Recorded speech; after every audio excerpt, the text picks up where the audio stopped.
A areia sob os pés dos legionários tremia, como se a própria terra temesse o que estava prestes a acontecer. No ar pairavam zumbidos, semelhante ao sopro de uma fera pronta para escapar da jaula. Dezenas de homens puxavam cordas rangentes, esticando a corda de arco feita de tendões retorcidos. Um instante depois, ouvia-se um estalo, e um pesado dardo da espessura de um braço sibilava pelo ar, levando a morte a uma distância de 400 metros. Poderia o homem antigo ter criado uma arma que em força e precisão se assemelhava a um rifle de precisão? E como conseguiam aterrorizar exércitos inteiros muito antes da invenção da pólvora? A resposta a esta pergunta está escondida nas invenções que mudaram o próprio conceito de guerra: o escorpião e a balista. Mas como exatamente eles se tornaram símbolos do gênio romano? Esta é uma história não apenas sobre máquinas, mas sobre pessoas para quem a precisão era mais importante que o medo. Os romanos chamavam suas máquinas de arremesso de torsiones, da palavra latina para torção. Sua força não nascia do peso, mas de feixes de tendões esticados, torcidos ao limite, como os nervos de um soldado antes da batalha. Foi este coração mecânico que permitiu ao escorpião lançar flechas com tal velocidade que, segundo o historiador Vegésio, elas atravessavam escudo e armadura. Arqueólogos encontraram no local da Batalha de Numância os restos de uma dessas máquinas. Pontas de ferro de dardos e buchas de bronze, carbonizadas pelo calor do cerco. Cada fragmento lembrava que os romanos construíam seu poder não pela quantidade, mas pela habilidade. O escorpião não era apenas uma máquina de arremesso, era a vontade concentrada dos engenheiros de Roma. Sua corda de arco de tendões de boi, seca e vibrante, soava antes do disparo como um grito abafado, curto, mas um presságio de morte. O leito de madeira, revestido de bronze, era frio e liso, como a pele de uma serpente pronta para atacar. Quando o centurião dava a ordem de atirar, o som do metal contra o ar era semelhante a um trovão num dia claro, súbito, cortante, impossível de esquecer. Quem estava diante do escorpião via apenas um breve lampejo de sol na ponta e não tinha tempo de perceber que sua vida já havia terminado. Os romanos usavam essas máquinas em cercos e batalhas campais, posicionando-as em fileiras atrás da primeira linha das legiões. Os comandantes sabiam: nenhuma falange inimiga aguentaria se sua formação fosse rompida por várias flechas de aço de uma só vez. Políbio escreveu que os escorpiões abriam a batalha, forçando o inimigo a perder a densidade de sua formação antes que os legionários partissem para o ataque. Mas o principal milagre da engenharia romana residia não apenas na máquina em si, mas no sistema que permitia criá-la às dezenas. Em cada legião havia especialistas, balísticos, pessoas responsáveis pela precisão e ajuste das máquinas de arremesso. Eles eram considerados tão importantes quanto os centuriões, pois de seus cálculos dependia para onde voaria o dardo de ferro. Para montar um escorpião, era necessário quase tanto trabalho quanto para fabricar uma armadura para um legado. Cada detalhe era torneado com precisão. Cada tendão era esticado com o cálculo do ângulo e da umidade do ar. Assim começava uma nova era de guerra. Uma época em que os romanos, pela primeira vez, tornaram a morte matematicamente precisa. E, no entanto, nesse silêncio entre os disparos, entre as cordas esticadas e o cheiro de resina, escondia-se algo mais do que um simples cálculo de engenharia. Era um sentimento de poder sobre os elementos, o momento em que o homem, pela primeira vez, percebeu que podia enviar a morte mais longe do que seus olhos podiam ver. Foi exatamente esse momento que fez de Roma o que ela se tornou. E em breve, quando o escorpião ceder seu lugar à sua irmã mais poderosa, a balista, a guerra se transformará em uma arte, onde pedras e ferro decidirão os destinos de impérios. Quando as legiões romanas iniciavam a preparação para um cerco, tudo se transformava em um ritual meticulosamente orquestrado. A terra tremia não com o pisar dos soldados, mas com os golpes dos martelos dos ferreiros. Ali, na periferia do acampamento, nasciam armas capazes de esmagar cidades. A balista, irmã mais velha do escorpião, era a personificação da loucura da engenharia de Roma. Seus enormes braços de freixo e bronze eram tensionados com a ajuda de guinchos, e as cordas de arco, feitas de tendões retorcidos de touros e cavalos, exigiam umedecimento constante para não ressecarem sob o sol. Um único disparo custava horas de trabalho de dezenas de homens, mas o preço era justificado, pois a balista podia arremessar uma pedra pesando dezenas de quilos a uma distância de mais de 400 metros. Os romanos chamavam esses mestres de tormentari, especialistas em máquinas de tensão. Eles eram engenheiros, matemáticos e artesãos ao mesmo tempo. Seus conhecimentos eram transmitidos de geração em geração e guardados como um segredo. O legado confiava neles mais do que até em seus centuriões, pois um erro de um tormentários poderia custar a vitória. Para um disparo preciso, eles usavam miras de madeira com graduações, calculando o ângulo de inclinação, a força do vento, a densidade do ar. Isso não era apenas um cálculo, era um ritual de precisão. E quando a enorme corda de arco soltava sua pedra, ela voava não por acaso, mas estritamente por uma trajetória calculada, como se submetida à vontade dos deuses. Segundo Lívio, durante o cerco de Anfípolis, as balistas demoliam as muralhas como se fossem atingidas pelos martelos dos titãs. Contemporâneos diziam que o som de seus disparos era audível a muitas milhas, e ele incutia terror mesmo naqueles que não viam o impacto em si. A pedra lançada de uma balista não apenas quebrava a alvenaria, ela quebrava a moral do inimigo. A imaginação pintava este momento. Soldados inimigos nas muralhas viam um círculo escuro a aproximar-se, como o seu próprio destino. O impacto, o estalo da pedra, o grito, a poeira que assentava nos elmos, e novamente o silêncio, preenchido pelo medo. A balista não agia sozinha. Cada disparo era acompanhado pelo ritmo de comandos, o rufar de um tambor, o tilintar de correntes. Na linha de frente eram construídos escorpiões, leves e rápidos, atingindo a força viva. Atrás, balistas pesadas, destinadas à destruição de fortificações. A tática de sua aplicação lembrava um disparo de artilharia moderno. Primeiro, o tiro de ajuste, depois, o fogo em áreas. Historiadores observam que César, na Guerra Gálica, utilizava balistas para suprimir a falange inimiga antes do assalto. Elas não apenas abriam caminho, elas quebravam a vontade de resistir. O termo catapulta designava então uma classe geral de máquinas de arremesso, mas os romanos as distinguiam claramente. O escorpião, para flechas, a balista, para pedras. Essa diferença era como entre um atirador e um mestre de cerco. A balista possuía alavancas rotativas, instaladas numa estrutura rígida. Elas eram torcidas com a ajuda de cordas de tendões, acumulando energia como uma mola. Ao disparar, as alavancas desenrolavam-se, lançando o projétil com uma velocidade inimaginável. Reconstruções modernas mostram. A força do impacto atingia um nível tal que até portões de ferro eram perfurados após vários acertos. A logística dessas máquinas era não menos impressionante. Para transportar uma balista para o local da batalha, eram necessários até 40 mulos e dezenas de soldados. O peso de alguns exemplares chegava a 3 toneladas. Além disso, cada peça era marcada com a insígnia da legião, para que nada se confundisse durante a desmontagem e o transporte. Em achados arqueológicos sob Cartago, foram descobertas buchas de bronze com o selo Leg Gis, da 10ª Legião de César. Isso prova que as máquinas eram padronizadas, como armas de produção em massa. Durante a marcha, os elementos da balista eram transportados em carroças e a montagem levava de 3 a 6 horas. Cada guerreiro sabia sua tarefa.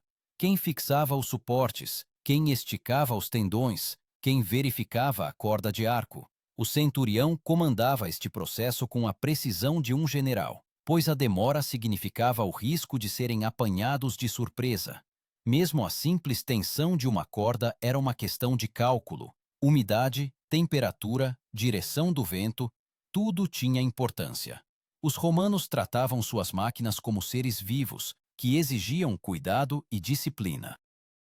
Plutarco escreveu que antes do disparo da balista, os soldados frequentemente paravam, em expectativa, como antes de um terremoto. O silêncio tenso, o cheiro de óleo quente e resina, o raro grito de comando, e então um rugido que era impossível confundir com qualquer outra coisa no mundo.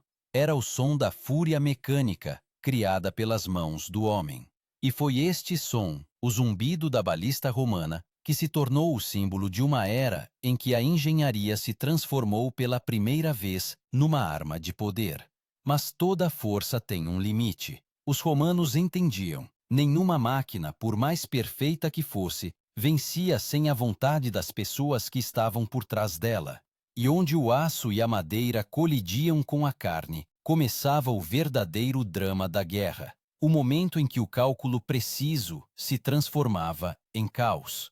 Foi então que o exército romano se deparou pela primeira vez com um inimigo que não apenas suportava os golpes das balistas, mas também os usava contra os próprios romanos.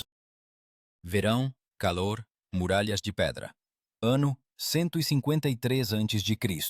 O cerco de Numância na Espanha tornou-se um dos mais difíceis desafios para o exército romano. Onde as legiões geralmente venciam pelo número e pela disciplina, eles se depararam com um adversário que não se rendia nem mesmo diante das balistas. Os espanhóis, trancados atrás de muralhas fortes, sabiam que às suas costas apenas a morte. E era exatamente isso que os tornava mais perigosos que qualquer legião. Os romanos cercaram a cidade com uma muralha de quase 20 quilômetros de comprimento, transformando o cerco num anel onde cada máquina tinha o seu lugar. Naquele dia, a terra sob Numância tremia com os disparos das balistas, e o ar estava denso de poeira, pedra e medo. Na linha de frente operavam os escorpiões, leves, manobráveis, mortíferos. Essas máquinas pareciam insetos metálicos gigantes, seus tendões esticados brilhavam ao sol como escamas de réptil. Cada disparo era acompanhado por um estalo abafado, quando a corda do arco, ao se soltar, arremessava um dardo da espessura de um dedo. O dardo com ponta de ferro temperado perfurava o escudo, depois a armadura, depois o corpo, e cravava-se na terra com o mesmo som que um machado faz ao cortar madeira. Os soldados chamavam a esse som de canção do escorpião. O termo centúria significava uma unidade de aproximadamente 80 homens, e eram eles que operavam os escorpiões em condições de batalha. Cada centurião supervisionava o ritmo de tiro, para que as armas não superaquecessem e não quebrassem devido à tensão. Um erro poderia custar a vida. Se a corda do arco estourasse, a alavanca de metal soltava-se com uma força capaz de esmagar um crânio. Mas o medo era um companheiro habitual do legionário, e não o impedia de cumprir a ordem. Os romanos vencem não pelo número, mas pelo exercício, escreveu Vegésio. E em Numância, essa afirmação tornava-se evidente. Onde outro povo entraria em pânico, os romanos transformavam o combate num procedimento, preciso como o movimento de engrenagens. As balistas, por sua vez, atingiam mais alto, as muralhas, as torres, os portões. Um dos disparos descrito por Lívio destruiu parte de uma torre da fortaleza, matando dezenas de defensores. Mas os numantinos rapidamente aprenderam. Eles começaram a usar barreiras de madeira, a levantar escudos protetores, a colocar nas muralhas foles cheios de lã e terra. As pedras romanas já não quebravam as muralhas tão rapidamente, e o cerco se arrastou. Então o comandante Cipião Emiliano ordenou mudar a tática. As balistas começaram a disparar não apenas pedras, mas também vasos de barro com piche em chamas. Quando tais vasos se quebravam, a cidade era envolta em fumaça densa, as chamas subiam ao céu e parecia que o próprio ar ardia. Os romanos sabiam transformar o conhecimento de engenharia em arma psicológica. Eles sabiam. O inimigo, cego pelo medo, já estava meio vencido. O historiador Apiano escreveu que os bombardeios noturnos eram acompanhados por tochas, e os dardos em chamas voavam pelo céu como estrelas que caem na terra. Essa imagem não era um exagero. O fogo refletia nos capacetes, projetava longas sombras nos rostos dos guerreiros, e até soldados experientes sentiam como se estivessem participando de algo sobrenatural. Mas a guerra não é apenas técnica, é exaustão. As legiões perdiam forças, provisões, paciência. Cada dia exigia esforço, e as balistas exigiam cuidado, como seres vivos. Suas cordas de arco esticavam, e os tormentarii as untavam com uma mistura de gordura e cera para manter a elasticidade. As máquinas eram desmontadas e montadas novamente. Os ângulos e as fixações eram verificados.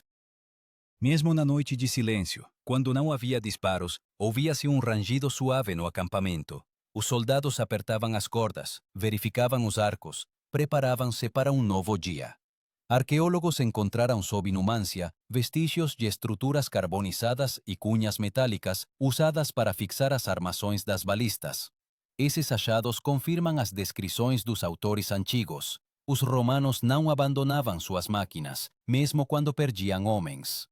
Para eles, a arma era uma extensão de sua vontade, e se um homem caía, outro tomava o seu lugar, sem mudar o ritmo. Quando finalmente as muralhas de Numância ruíram, Cipião não ordenou o assalto à cidade. Ele sabia, os habitantes já estavam condenados. Eles incendiaram suas casas e morreram, não dando a Roma a vitória por triunfo. E, no entanto, foi precisamente neste cerco que nasceu uma nova abordagem à guerra. Agora as máquinas tornaram-se não apenas um meio auxiliar, mas a chave para a dominação. As balistas e os escorpiões provaram que a engenharia era capaz de decidir o destino das batalhas. Mas este era apenas o primeiro capítulo da artilharia romana. Em breve, estas máquinas tornar-se-iam não só armas de cerco, mas também parte de exércitos móveis. Roma aprendeu a levar a morte consigo, transformando cada campo numa fortaleza. E então, o próprio conceito de combate mudou para sempre. A distância deixou de ser uma salvação. Corria o primeiro século antes de Cristo. Roma expandia as suas fronteiras e a cada nova campanha, as legiões tornavam-se não apenas um exército, mas uma máquina de guerra em movimento. Agora, as balistas e os escorpiões acompanhavam as tropas não só em cercos, mas também em batalhas campais. Já não eram completamente desmontados. Os engenheiros conceberam estruturas mais leves sobre reparos com rodas. Estas máquinas de artilharia móveis podiam seguir a coluna e ser desdobradas em questão de minutos. Políbio escreveu que uma legião equipada com tais máquinas desferia o golpe antes que o inimigo conseguisse aproximar-se. Assim nasceu a primeira artilharia móvel do mundo. Então, um dos mais geniais generais, Caio Júlio César, entra em cena.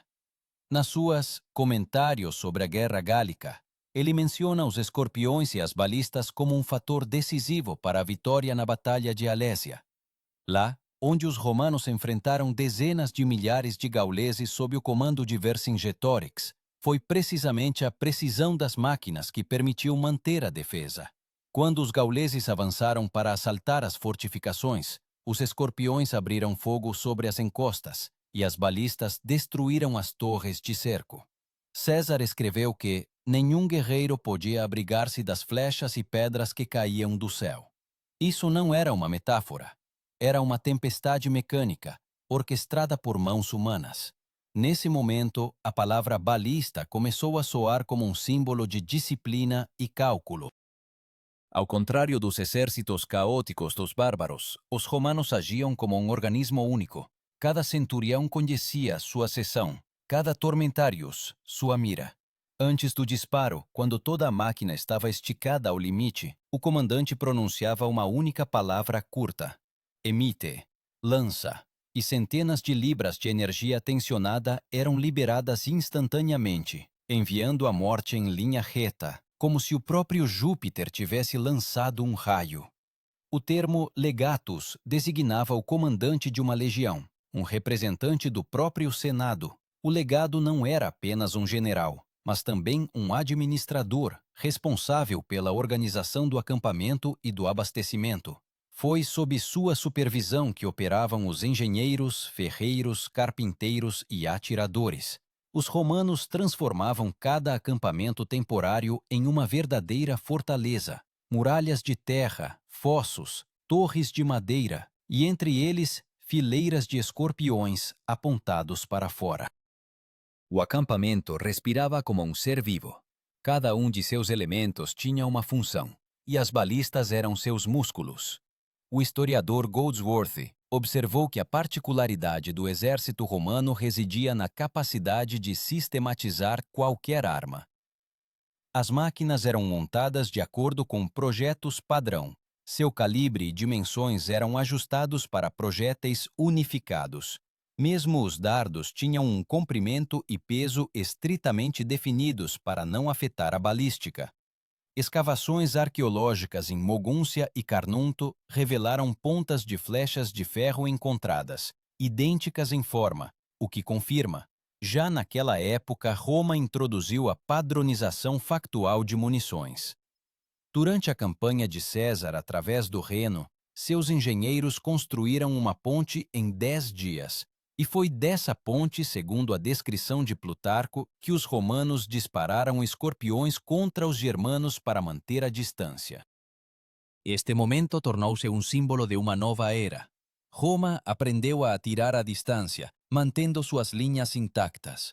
Os guerreiros já não se lançavam no combate corpo a corpo com desespero. Eles venciam pelo cálculo. Seus escudos refletiam as flechas e suas máquinas enviavam a morte de volta. A balista nesses anos atingiu o auge de sua perfeição. Seu alcance chegava a 400 metros e a força do impacto permitia destruir torres e muralhas.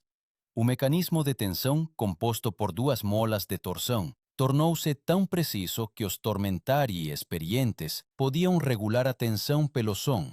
Eles sabiam que a voz correta do tendão soava como um gemido baixo sob o vento. Um erro de uma volta na tensão podia mudar o alcance do voo em dezenas de metros. Esses mestres sentiam a máquina como um músico sente um instrumento.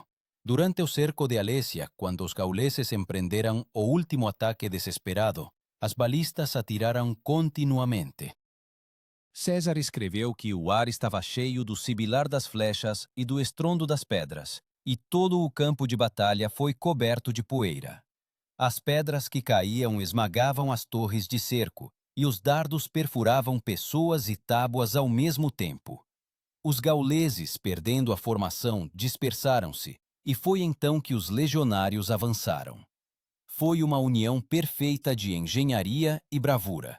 A máquina abria o caminho, o homem concluía o trabalho. Mas mesmo tal poder tinha o seu limite. As balistas não podiam disparar em encostas íngremes ou em florestas densas, e os inimigos de Roma rapidamente aprenderam a usar o terreno para privar as máquinas de sua vantagem. Então os romanos responderam ao desafio. Eles começaram a criar escorpiões mais leves, adequados para batalhas manobráveis. Esses modelos podiam ser transportados nos ombros de 4 soldados. Eles não atiravam tão longe, mas mais rápido e com mais frequência. A tática mudou. Agora, a artilharia tornou-se não apenas destrutiva, mas também móvel. Nessa época, surgiu no exército o cargo de praefectus fabrum, o prefeito dos engenheiros. Ele comandava todos os especialistas técnicos, sendo responsável pela construção e reparo das armas. Sob sua liderança, as balistas eram mantidas como objetos sagrados. Eram lubrificadas, cobertas com óleo, protegidas com tecido contra a poeira. Para os legionários, estas não eram apenas máquinas, mas uma garantia de vida, pois se o inimigo as alcançasse, isso significava que a linha de defesa já estava a ruir. E, no entanto, por trás de cada disparo, de cada tendão esticado, escondia-se não apenas a precisão da engenharia, mas também a tensão humana. Os soldados sabiam que qualquer erro era a morte. Às vezes, as cordas arrebentavam, e pedaços de metal dilaceravam os corpos daqueles que estavam por perto. Mas os romanos não recuavam. Eles acreditavam. Se mesmo a máquina pode ser inconstante, o homem deve ser firme. Essa crença tornou-se aquilo que transformou a arma mecânica em símbolo do poder romano. No entanto, à sua frente os esperava um inimigo contra o qual nem a precisão, nem o bronze, nem a disciplina salvavam. Os exércitos orientais trouxeram para o campo de batalha novos tipos de máquinas, novas formas de destruição, e Roma sentiu pela primeira vez que as suas próprias criações podiam voltar-se contra ela. O segundo século da nossa era. O império no auge do poder. As legiões estendem-se da Britânia à Síria, do Reno ao Eufrates. Mas juntamente com o crescimento dos territórios crescem também os desafios. Os exércitos orientais, partos, armênios, persas, começam a usar as suas próprias máquinas de arremesso. Roma depara-se pela primeira vez com o reflexo de si mesma. As batalhas agora são travadas não apenas por homens, mas também por mecanismos. E quando sobre o deserto ressoa o estrondo de um escorpião, o seu eco responde do outro lado. É o inimigo a disparar de uma balista romana capturada. Nesse momento, a história completa um ciclo. A engenharia romana torna-se uma arma contra Roma. O campo de batalha muda. Os guerreiros já não veem o inimigo face a face. A morte chega de longe, invisível, rápida, sem aviso. Plutarco escreveu que, nas batalhas no Oriente, as pessoas caíam sem ouvir o disparo, apenas sentindo o golpe do vento. Isso não era um exagero. O dardo do escorpião voava a uma velocidade de até 150 metros por segundo. Visualmente era quase impossível notá-lo. Um instante, e a ponta de bronze perfurava a armadura como se o homem fosse feito de cera. O termo balístico em Roma designava não apenas o operador da máquina, mas também o mestre de cálculo. Essas pessoas eram instrumentos vivos. Sabiam avaliar o ângulo pelo sol, a distância pelos passos, a força do vento pelo movimento da fumaça. O legado romano atribuía-lhes especial importância, pois o desfecho da batalha era cada vez mais decidido não por espadas, mas pela precisão dos disparos. Nos exércitos de Trajano e Adriano, os balísticos recebiam remuneração superior à dos centuriões comuns. Era um novo tipo de guerreiro, um homem de razão, armado pela mecânica.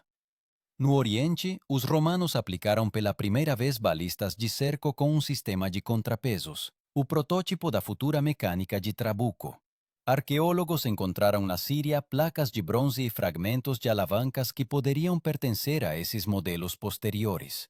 Tais máquinas arremessavam não só pedras, mas também esferas de ferro cobertas de piche. Elas incendiavam-se ao impacto, e as muralhas inimigas pegavam fogo. Isso já não era simplesmente guerra, era um apocalipse de engenharia. Durante a campanha de Trajano contra os partos, segundo os testemunhos de Dion Cássio, os romanos utilizaram balistas na travessia do Tigre. As máquinas eram instaladas em jangadas que flutuavam pelo rio, bombardeando as margens. Esta foi a primeira tentativa na história de criar artilharia flutuante.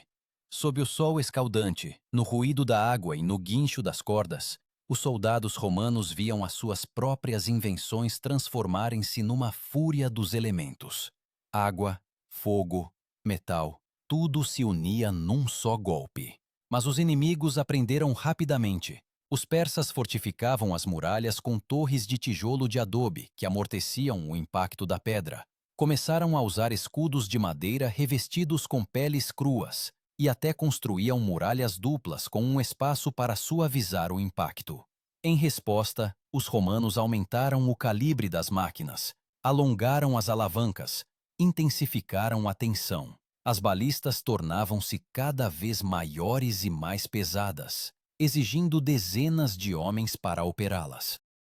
Cada disparo transformava-se num pequeno espetáculo. Comandos, sinais, o ranger dos blocos e depois a descarga, como se o próprio céu desabasse sobre a terra.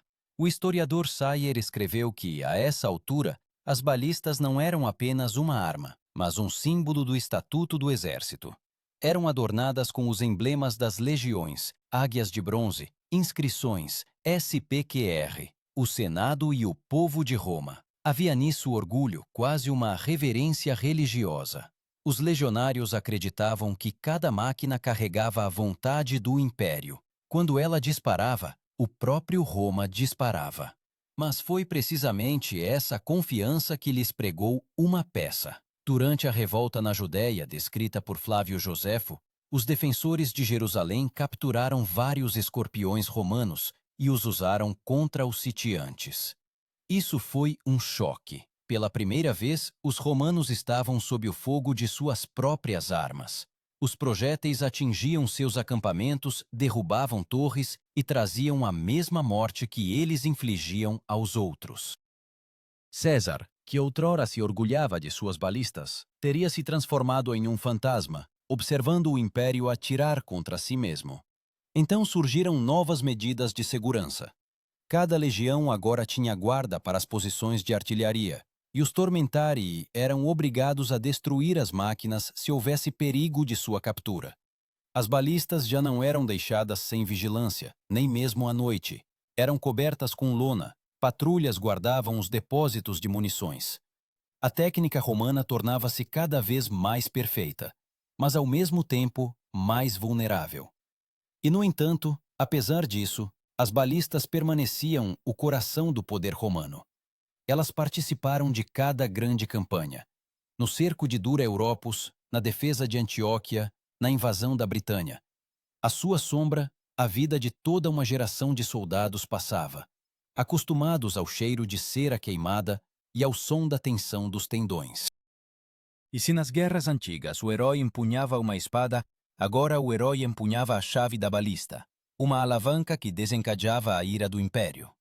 Mas nada é eterno, nem mesmo o poder do metal. No final do século III, novos povos, bárbaros do norte, trouxeram outros métodos de combate. A sua avalanche não conhecia o medo das máquinas, porque atacavam rapidamente, de surpresa, sem formações. Contra a sua impetuosidade, as balistas volumosas pareciam gigantes presos no passado. E então Roma começou a entender. A arte da guerra deveria mudar. Caso contrário, suas próprias invenções se tornariam um símbolo não de força, mas de declínio. O império tremia sob o ataque das tribos godas. As balistas ainda retumbavam nas muralhas, mas a sua voz já soava cansada. As máquinas, outrora a personificação da razão e da força, agora disparavam no vazio. O inimigo desaparecia antes que a pedra atingisse o alvo. Os engenheiros consertavam as cordas arrebentadas. Os legados apelavam à disciplina, mas o tempo por si só enfraquecia as cordas dos arcos. A balista, filha da lógica, perecia juntamente com a ordem que a gerou.